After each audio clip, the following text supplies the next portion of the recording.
Explorer John McDowell Stuart, after 6 attempts, crossed the country from the south to north. Driving up the Stuart Highway today on this fine seal two-laner, you look out across a beautiful but desolate landscape. A vista of saltbush and runt mallee that changes to Gibber desert country. In the climate-controlled environment of a modern truck, the journey is a breeze. Look out into that dry, arid landscape and one question comes to mind. How did those old fellas do it?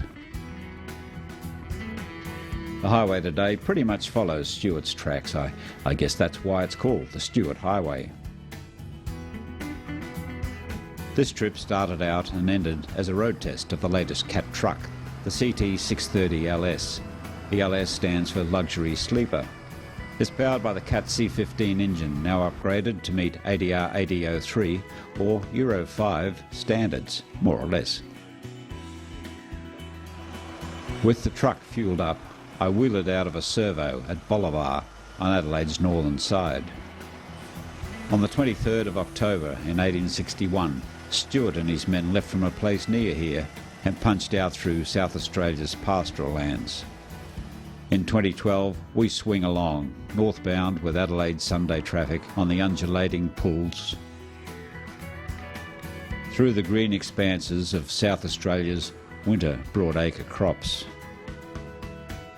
The CT630LS was launched at the Melbourne Truck Show earlier this year, impressive in its carbon fibre cladding.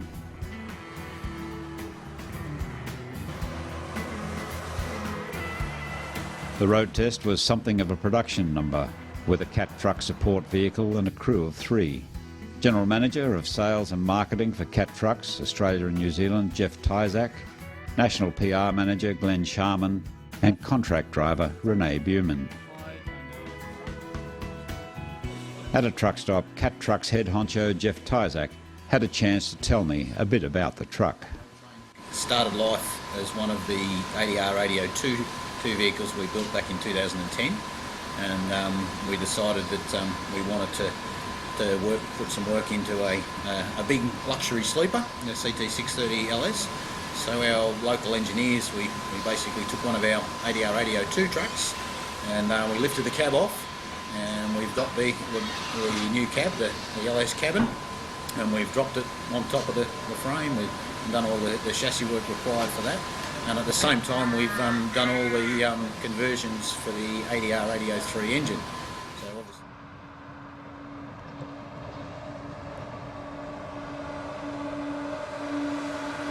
luxury cab and luxury trip. We stop to camp each night.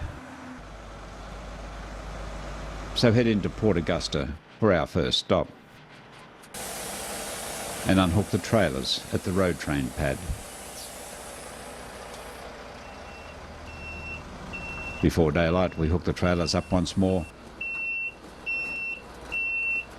And with the pre-trip check completed... Today we're driving to Coobapedi, a Midland day, not too far, not too short. It's going to be a good day for the 630. Try ourselves out and the double operation. So nothing left to do but get on the road.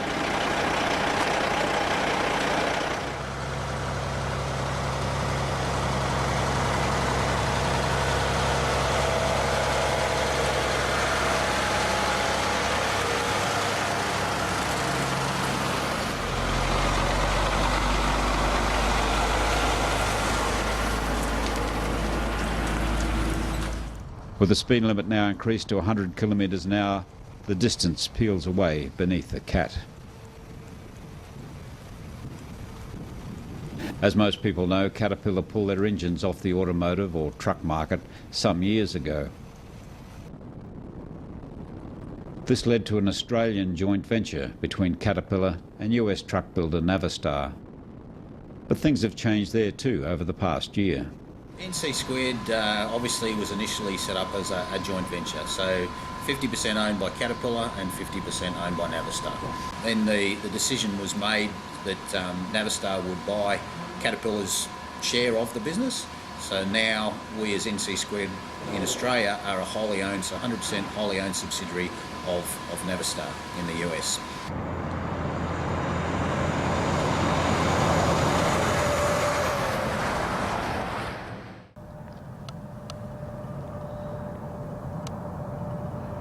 The double bite of the Pimba Hills are probably the steepest pulls on the South Road. On the first climb I change half a gear at 1400 revs and keep it going, go a full gear when it comes back to 1350. The tacho drops below 1300 and I do another shift and split to 14th. The truck pulls over the top in 14th.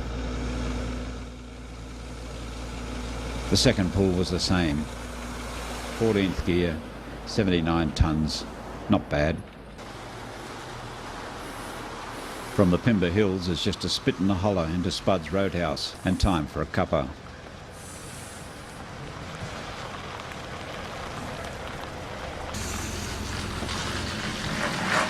So we're at Pimba.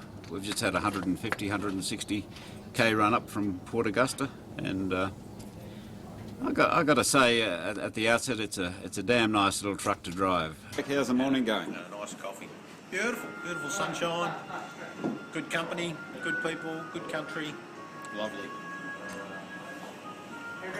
A good truck as well. Oh yeah.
The run to Coober Pedy is close to 400 kilometres through the day. Still winter officially, but the day warms and the desert sky is chromed with a white glare, an early hint of a fast approaching summer. I gaze out over the landscape. I'm at home here, spent a chunk of my life in and around deserts. But looking at the country we're driving through, you can't help but feel for the old pioneers like Stuart's party, travelling through this parched landscape.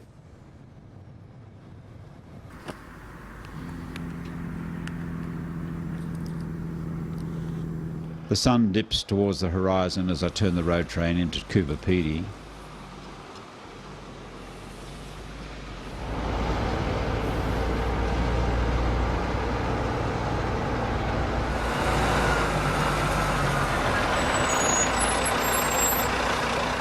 Or at Coober Pedy. Half a day's work, I suppose. 550 kilometres since we left Port Augusta this morning. And yeah, interesting day. We have a chance to take the CT630LS for a run through the Coober moonscape and try it out on unsealed roads. Along dusty dirt roads pockmarked with opal diggings. Blowers, those drums on long arms on the back of trucks for the extraction of the precious stones, tell of riches being pulled from the living rock.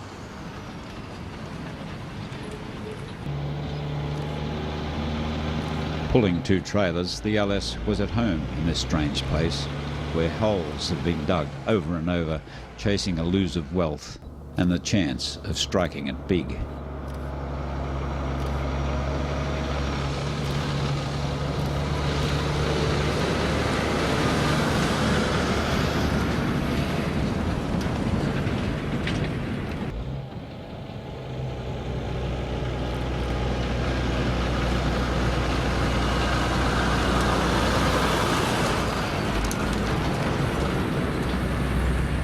Coober Pedy. This strange town of opals and tourists is quiet in the half hour before daylight as we make our way to the truck.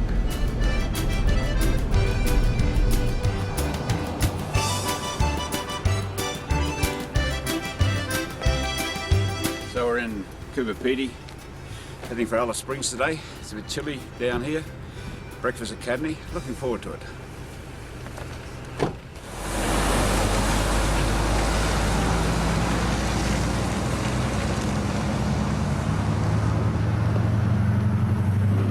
Many visitors to this outback landscape see, well, nothing, or so they say. To me, the country is forever changing, and again, north of Coober, it's almost on fire in the morning sun. We're driving through an amazing Australian landscape. It's just to be driving through this is so. It's like a massage on your brain just to be out here. A cold morning on the road makes you hungry, probably for the wrong kind of food. So we stop at Cadney Roadhouse on Mount Willoughby Station.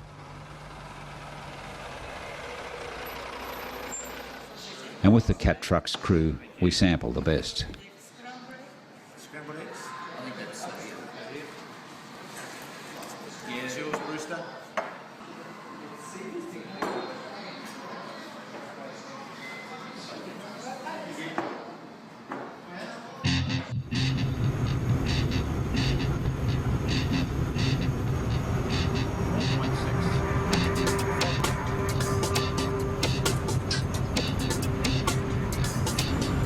And we're heading for the Territory border.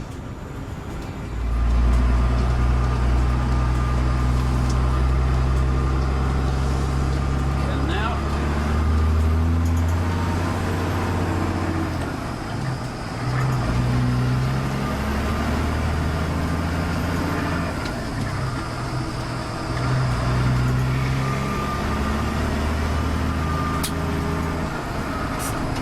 we're about 50k short of Culgra. We're very close to the Territory border now, and just up the cruising speed. This truck with 80 tonne takes about a kilometre on this sort of undulating, mostly flat going, although it is a steady climb right up all the way to Alice Springs. But it takes about a kilometre to get up to road speed. Just press the on button, cruise control, and set under there, and we're cruising. Put my foot down, according to GPS I can squeeze 102, and so I'm pretty happy with that. The Territory border. Crossing back into the Territory is always a moment for me. Coming home. Yeah, right ahead's pretty good, mate.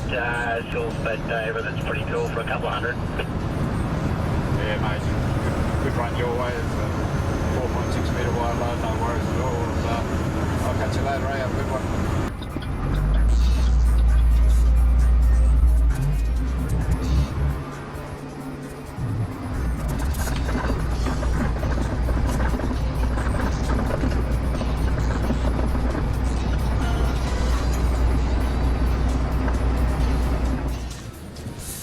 Culgra.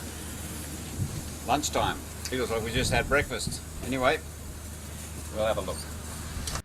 Renee Bueman is a contract driver working on a freelance basis with Cat Trucks, steering trucks around Australia, getting equipment to shows and events, and most recently shuttling the Cat Road train back and forth for media test drives between Alice Springs and Adelaide. He's pretty proud of how the CT630 is set up. It's very easy to lift. So is it sprung? It's got a gas strut in there. And when we look under the bonnet here, the motor looks like it's behind a few, ancillary bits of ancillary equipment, but this guard here comes off, just a couple of bolts, and the whole thing comes out, and you can walk in and access the motor. Underneath this air filter is the new emission control system where the breather goes back into the sump. That's one of the things we had to do to meet the new ADR 8003 emission standard. Everything's really accessible here. The dipstick's right there.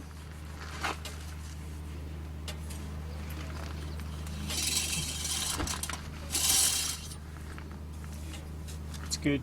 We can also see the air filter marker on the front of the air filter, oil filler, all your things you need to check, water coolant, wiper fluid, etc., clutch fluid.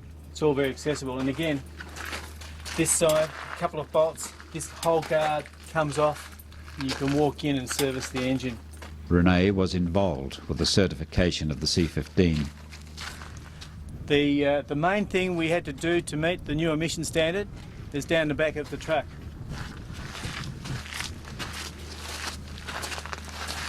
We've gone from a single exhaust system to a dual exhaust system to allow the truck to breathe, the truck engine to breathe a little more. Then we've stuck a couple of DPFs, particulate filters, in that exhaust system. They catch the soot, and the soot is burnt off just by the exhaust temperature of the coming down from the engine. So it's a very simple system. There's no EGR, there's no SCR, there's no replacement of DPFs for the life of the engine. It's just a very simple, put the key in and drive, emission standard engine. I cruised past Eldunda. It was only a couple of weeks ago I met my old mate Lindsay here. Through the desert oaks,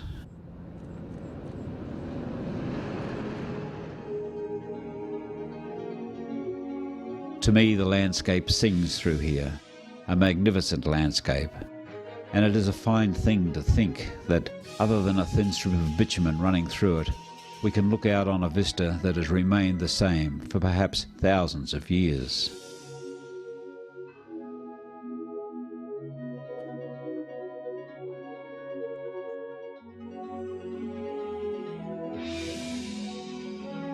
The launch of Cat Trucks in Australia nearly 2 years ago is now history, and the company is looking at expanding the product line. The certification of the Cat C15 engine to meet ADR 8003 emission standards is the ace in Cat Truck's hands, and without doubt the company will be capitalising on the historic popularity of the 15-litre engine.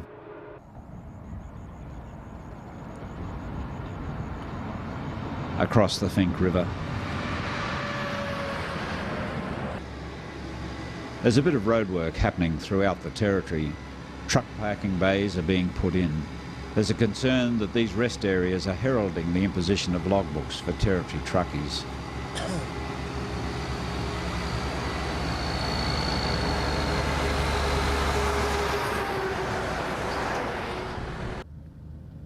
Back to human folly and past the Cannonball Run monument.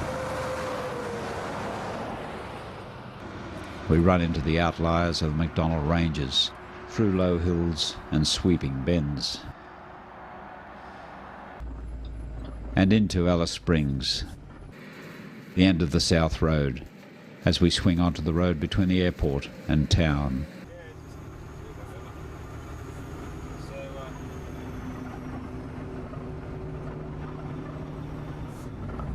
Late in the afternoon, we drive through Heavy Tree Gap.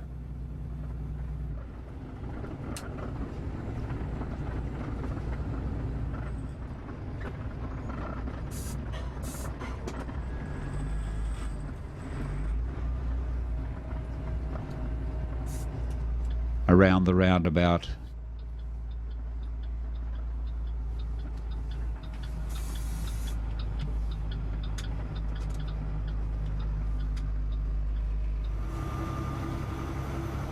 and we're heading into Alice, and traffic lights.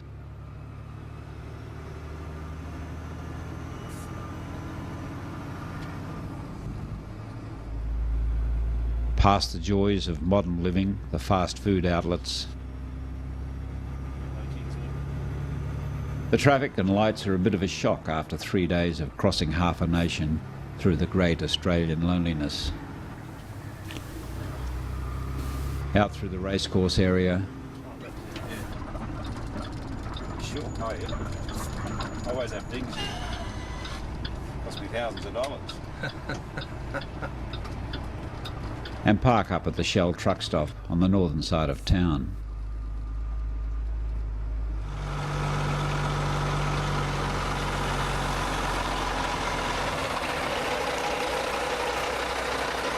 We fuel up and the Cat Truck drinks 1,100 litres of diesel and has brought us 1,515 kilometres.